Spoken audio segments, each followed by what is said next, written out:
Welcome to the Pharmacy Leaders Podcast with your host, Tony Guerra. The Pharmacy Leaders Podcast is a member of the Pharmacy Podcast Network, with interviews and advice on building your professional network, brand, and a purposeful second income from students, residents, and innovative professionals. Hey, welcome to the Pharmacy Leaders Podcast. I'm excited to talk to you guys this weekend. A fellow pharmacist has kind of hit the ball out of the park. Paul Tran on Facebook I want to say it was just yesterday morning, talked about how he's now partnering with Home Depot. Now, if you don't know Paul, you may know him actually from pre-pharmacy if you looked at his pharmacy videos a long time ago. His How Hard is Pharmacy School has 134,000 views. How much do pharmacists get paid? 84,000. So he's really helped many people get into the pharmacy community and really helped them make good decisions. Now, as that's gone on, he found that he had a real passion for power tools and and woodworking and DIY. And 2 years ago, he knew very little, but now he is partnering with the Home Depot and asked if you would also check him out at youtube.com/Paul Tran DIY, so PaulTran DIY, or Instagram at Paul Tran DIY, and check out what he's doing. And really what I want you to get is, I'm not saying that now you have to create your own furniture. Rather, what happens after pharmacy school is that some of the path is led for you. So the whole 4 years, pharmacy, residency, PGY1, PGY2, fellowship, all of that has a really nice kind of feel to it where you're still kind of on a curricular structure. But when it comes to your side hustle, your passion, the skills that you're building, that is completely personal. And he talks a little bit about why he kind of chose this avenue. For example, for me, editing books for audio or creating books that have to do with word etymology, drug name etymology. I don't know that a lot of people would like what I do or what he does, but they have their own thing that they would do. One book that I think that would really help you is So Good They Can't Ignore You. I think it's by Cal Newport. He's a computer programmer at Georgetown, but has some great advice, great books in terms of career and helping you with that. But check out Paul's sites. I'm really proud of him. I'm really excited for him. He's somebody that's been YouTubing without really worrying about the revenue that comes in and really trying to provide great advice for everybody. So encourage you to follow him on his journey as he's kind of working it really well. I'm pretty excited that I'm going to be selling my 15,000th audiobook here in probably next week. It will hit 15,000. And I started in May of 2016.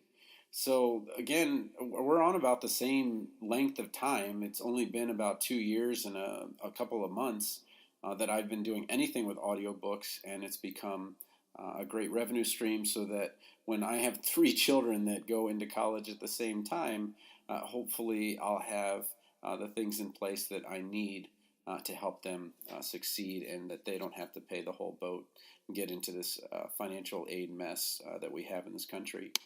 So let's start with some of the blogs. So again, MedEd 101 has one of the best blogs, and also the podcast, Real Life Pharmacology Podcast. So again, they're just pretty quick hitters. Last one was about 13 minutes. It was on hydrocodone and acetaminophen. I say it a little differently. I say hydrocodone, but it's hydrocodone and acetaminophen. And that's about 13 minutes. Gabapentin and pregabalin was before that, about 15 minutes. So relatively short, very digestible topics. And I really think you'll get a lot out of it to kind of keep things moving, give you a little refresher as you're maybe working out or something like that. Again, please check out, if you haven't, the Pharmacotherapy Audiobook that we put together. So I took his pharmacotherapy book and worked to make it an audiobook script. And with the help of Michael Lenz, who is an audiobook narrator and pharmacist, it came out really great.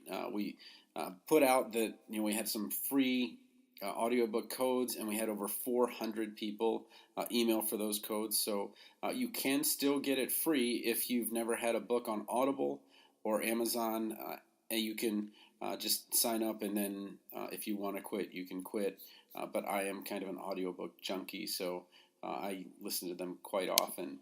TLDR Pharmacy, I don't know that he puts pronunciations, and it's such a new drug, but the new FDA approval for Epidiolex, that sounds like what it's going to be. It's Epidiolex,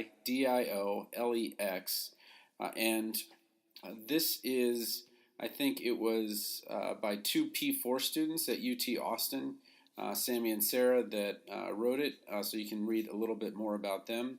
But it's the cannabidiol extract from cannabis, and interestingly enough, you see that brand name and you see nothing about cannabis, but you do see the diol in there. So check out his posts.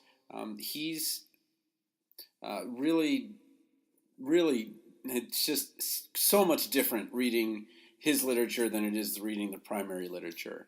And he's always got a couple of memes that pretty much rock. So I think you'll really enjoy it, even if it's just for the pictures. Moving on to Pharmacy Leaders Podcast, what we're going to see this week. So Allison Russell, my P4 student from this last APPE, sorry to see her go on Friday.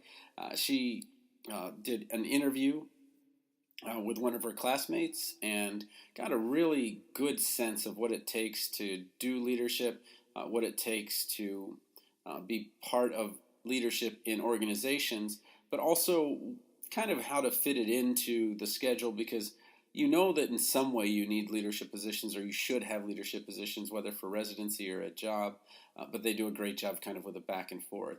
And then something I'd never thought of, but that's kind of the whole point of the next podcast, which will be on Wednesday. We talk about all the things that you wouldn't think of. We titled it, "Where's the Microwave?" Because these are all the things that you really want to ask, but you don't want to seem unprofessional. But here you are coming to your first day, you have a brown bag in your hand, and the first thing we would probably say as preceptors is, well, the refrigerator is here, and then here's the microwave, so that you know where to cook your food. And we go through about 20 questions and have a lot of fun doing that. But as a preceptor, it's something I really didn't think about, but something that's kind of critical to make sure you get all those questions answered so that you can have a good APPE rotation. So that'll be next Wednesday on the Pharmacy Leaders Podcast. Pharmacy Podcast had a couple of episodes last week. First on Monday, the Integra Group LTC Pharmacy Technology Series Part 2. And then on Wednesday, PGX for Pharmacists host Ken Sternfeld, who talks with Dr. Ebony I. Green, and he does a great job talking about pharmacogenomics. And then the Pharmacy Future Leaders with Haley Ward and Joanne Pio, they talk with a blogger, Hannah Neal, about keeping an online reputation. And this is more and more important as someone's going to look you up as soon as you go to an interview or before an interview. We had the 4-interview series from Career Staff RX. But you need to be known for something, Blair Thielemeyer says. And I'm known for audiobooks that have to do with pharmacy, pharmacology, things like that, maybe the podcast a little bit. But you should be known for something. Somebody should say, oh, the blank person. So now, Paul Tran would be, oh, the Home Depot guy. And those are the kinds of things that show that other people understand what it is that you're passionate about. So definitely check that Pharmacy Future Leaders episode out. One big announcement coming out of the Pharmacy Podcast Network is the ranking on Apple is now, I want to say it was in the top 75 of business podcasts, which is a tremendously competitive space. So congratulations to Todd Urey. This will be the 10th year of the Pharmacy Podcast coming up next year. So he's really worked hard at it. He isn't a pharmacist himself, but has always been number one advocate for pharmacists. And just congratulations to him, and that the ranking is so high now on Apple. Clearly, people want to hear about pharmacists, what's going on, and he's on episode 672. Congratulations to him. Jackie Boyle from Happy Farm D, she had a quick blog about a letter to herself, and I'm not going to read it to you because everybody's letter to your future self should be different, but I definitely want you to check it out and kind of think about, instead of I'm going to write 5 goals in 5 different areas, just think, all right, well, let me just write myself a letter. And let me give you an example. So my daughter yesterday was like, hey, can you draw a dragon? No, I can't draw a dragon. So she goes on YouTube, checks it out, traces, draws the dragon, then I draw a dragon, and no problem. So take what she's written and look at it and go, okay, well, what are the things that are similar? What are the things that are different?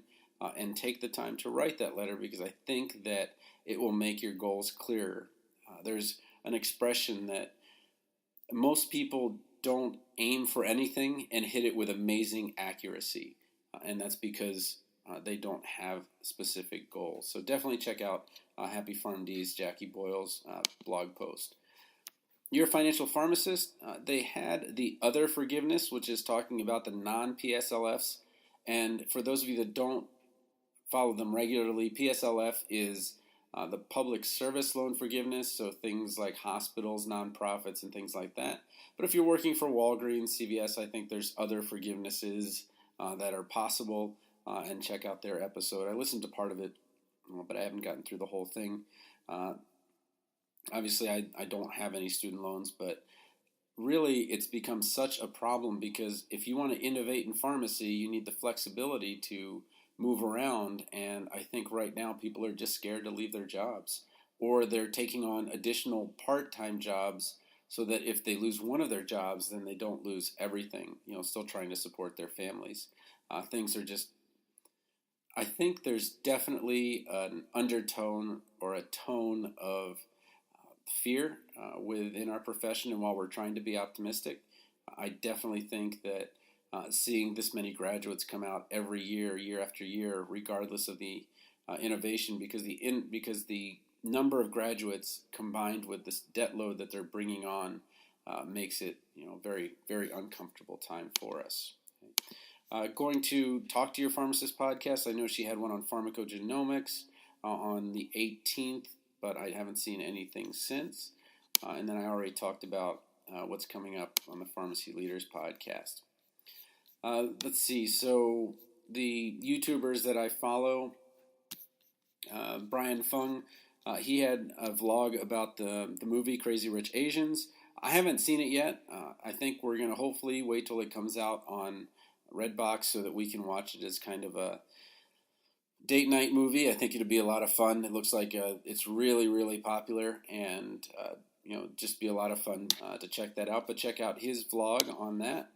Then I think Kevin E had a What Freedom Means to Me post, and that was his last one. Then he had a live stream. Paul Tran, he didn't have anything on his podcast, or his YouTube channel, but the Paul Tran DIY. If you want to check that out, kind of see what he's doing, and really, in terms of checking it out, don't think, oh my gosh, I could never create that, or I could never do that.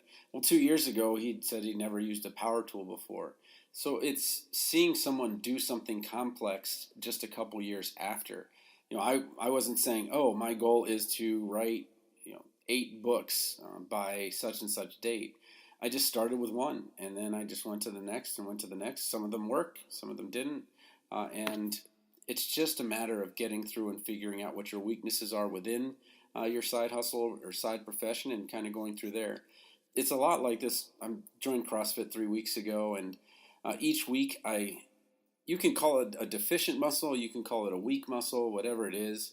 But each week, like the first week, it was my triceps are really tight, so I can't get the flexibility to do a proper clean and get it on my shoulders, so it makes it a lot more work for me. Second week, I learned where my lats were with the kettlebell, and that those were really, really weak, and that there were some grip issues as well. Week 3, I discovered that my flexibility in my side was not quite as much as I'd like to see on my left side, and that my left side is a lot weaker than my right when I'm doing what were we doing? Dumbbell presses. So it just, the nice thing about CrossFit is that you learn your weakness and then can work on it. And that's what's kind of disappointing about school is that, oh, well, you got this grade on it. You know that you're weak on something, but then you never work on it again. Just anyway, coming back to the whole, finding your own side hustle, finding your own job that you love, it's really about getting through that initial part where, like, well, I really want to do this. Well, keep going, and there's going to be a point where things start to go really, really well. And that may be years down the line. So don't set some kind of crazy goal like, well, I want to be an expert at such and such in a month. Give yourself some time to start enjoying it. Another mistake I had made was that in terms of my goals for books, I found that if I make a book too quickly, it's actually not fun. So I needed to space it out. So I'm looking at setting up the outline for my next book in this fall semester. I'll write the book and complete the audiobook in the spring semester. So 9-month timeline instead of something like 2 or 3 months that I normally have. And that makes it fun for me. That means that I've got a lot of time for innovation, creativity, and it doesn't really impact my other world too much. Let's see. So I don't think I saw anything new from Kelsey Steven. Let me see. I don't think she had anything new from Kelsey Douglas. She's had her competition, so understandably she's taken a couple of weeks off. But if you're into fitness, definitely check her out. And then Fit Pharmacist, I think, has a couple of episodes up there as well. All right, so that's it for this weekend. We'll have those 2 podcasts from Allison Russell this week, talking about leadership, talking about some tips for APPEs, and then I will talk to you guys again next week. Support for this episode comes from the audiobook Memorizing Pharmacology, a relaxed approach. With over 9,000 sales in the United States, United Kingdom, and Australia, it's the go-to resource to ease the pharmacology challenge. Available on Audible, iTunes, and Amazon.com, in print, ebook, and audiobook. Thank you for listening to the Pharmacy Leaders Podcast with your host, Tony Guerra. Be sure to share the show with the hashtag #PharmacyLeaders.